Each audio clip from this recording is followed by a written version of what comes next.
Congrats! Thank you. Kaya mo palang mag-romcom ng malala, natawa ng tawa after every 10 minutes, di ba? Ang tawa. So how was it? Hindi, funny kasi si Jenny Lynn. In real life. And naturally funny siya. Si Dennis kasi game na game sa lahat ng kalokohan.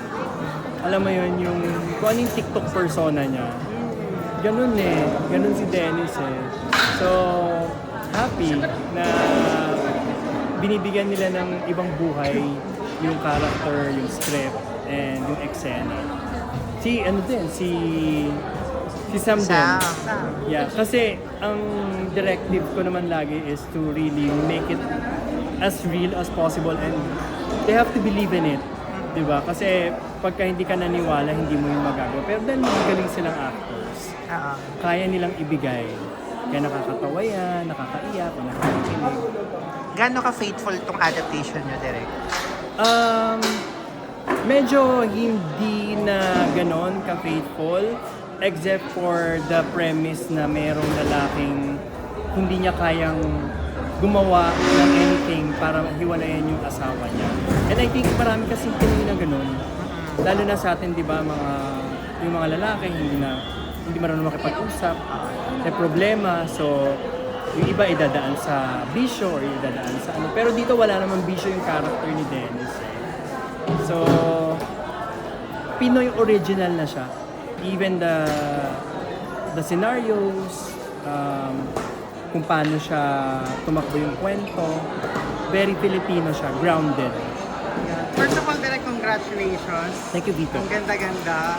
Tumawa kami, umiyak, tapos kinilig, lahat na ng emotion dito sa movie. And gusto ko na malaman, how does it feel maka-work si Dennis and Jenny Lynn since mag-asawa sila? So, mas nadalian ka ba or mas mahirap dahil ano na sila sa'yo? Yeah, for me, it's really a blessing to have actors like them.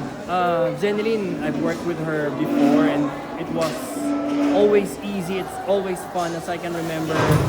So, when I pitched it to her, gustong-gusto niya yung pelikula but we had to wait, no? Si Dennis naman, parang hindi right timing that time. Kasi nga, baby pa si Dylan, so Kapayan nagkaroon sila. before Jenny. Yeah, pero hindi rin nag-work yung schedule until such time na parang tama na yung timing, sabi nga ni TJ Monterde, sa tamang panahon darating din yun, di ba? So, dumating yung tamang timing na silang dalawa talaga yung cast and having the two of them as actors in roles that, married couple yung character, ang dali. Kasi ang dali mong i-explain kung saan gagaling yung mga character. Hindi mo na kailangan i-reimagine because they understand. Ang kailangan lang nilang i-reimagine is yung character nila kung paano mag-react. So, yeah, it's pretty easy. Nakakatawa naman. So, Direk, dun sa buong movie, without spoiling anything, may pwede ka bang i-share na favorite mong eksena na ginawa nyo? Favorite ko, syempre. Sobrang parang saya, gano'n. Sobrang saya nung sunflower dance Okay. ni Dennis. So, kailangan mapanood ng mga tao yan. I think, agree kayo. Yes! doon. Sunflower! Hindi nyo in-expect Oo. yung sunflower Yung palang ni Dennis. Ayun, significance. pero sunflower. Kaya puro sunflower ang set natin, di ba? Favorite ko din yung pagdating ni Dennis sa Cebu. Na-surprise siya kasi nandun yung si Imo, yung character ni Jen. So, Ayan nga. parang nightmare, di ba? Ganun yung nakakatawa siya kahit sobrang simple lang. And favorite ko din yung simpleng reveal ni Sam Milby. Yun yung mga, naisip ko agad yung mga favorite ko. Sobrang dami rin kasing matutuwa ka tsaka favorite parts mo dito sa movie. Ang hirap i-line up. So, how about naman sa nahirapan ka? Meron ba? Or parang wala naman? Natakot lang ako dun sa bubong scene. Kasi mataas talaga yon. And si Sam, originally, ayaw niyang magpa-harness. Sabi namin, no.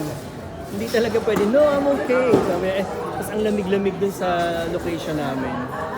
Nasa tuktok talaga. Tapos parang, pwede malaglag eh. Ganun. Siyempre, we have to be safe in our filmmaking. May harness naman yon. So kahit ayaw ni Sam, naka-harness siya doon. Direk, bakit Cebu yung napiling place?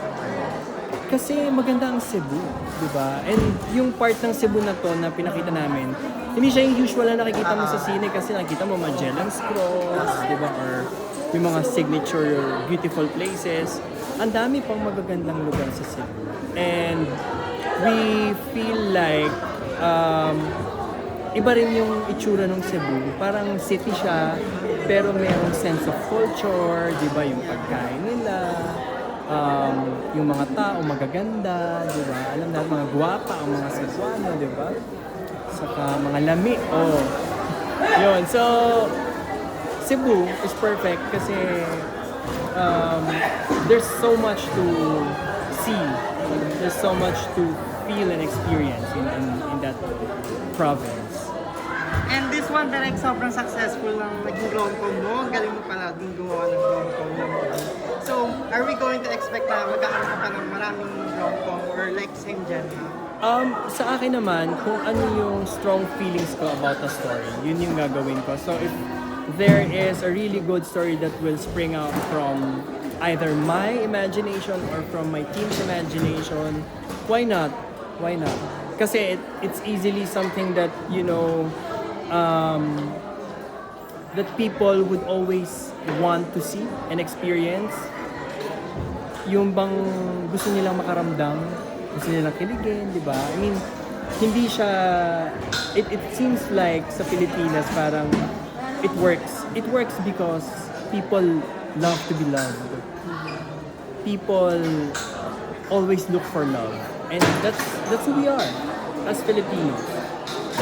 And in the future ba, is there a possibility na makagawa ka ng another rom-com with other love teams? Yeah, definitely. Why not? Why not? So, looking forward. Yeah. Any top of your mind na gusto mong mga work na love team? Sino ba mga love team sa atin ngayon? So, like, Yeah. to be honest, gusto ko si Maris kasi saka si Anthony Jennings. I really like them. The kind of comedy that they have, the timing, I think parang feeling ko align yung how I see the comedy of the world. Nafe-feel ko yun sa kanilang dalawa. And of course, syempre, I'm always looking forward to working with, you know, seasoned actors as well because alam ko marami rin akong matutunan sa kanila at marami rin akong pwede pang ikwento with them. And anong next after sa Creation Studios? Distribution? And Yeah, we're releasing a lot of movies. Meron kaming The Legend of Ochi. Ito yung partnership namin with A24 and we are releasing not just in the Philippines but also in Southeast Asia. We also have a partnership with Idea First. It's a movie called Flower Girl. It will be out sometime mid-year. Meron din kaming ginagawa pang horror film which we will announce soon. And 2 TV series. So, habangan nyo kung saan lalabas yung talagang TV series na ginagawa. Kasama na ba doon yung Malyari series? Yeah, no, iba pa yun. Iba pa yun. Kasi medyo mabigat yung requirement ng ng Severino. So, kailangan namin siyang paghandaan maigi. We don't, you know, nakita nyo naman how we do things. We don't want to be, you know, just doing things run of the mill. Kailangan pinaghahandaan talaga. yung na-curious ako dun sa Idea First direct. So, Sisa ba or iba? Iba, Ay, yung Flower Girl. Flower Girl, yeah. Flower Girl yung title.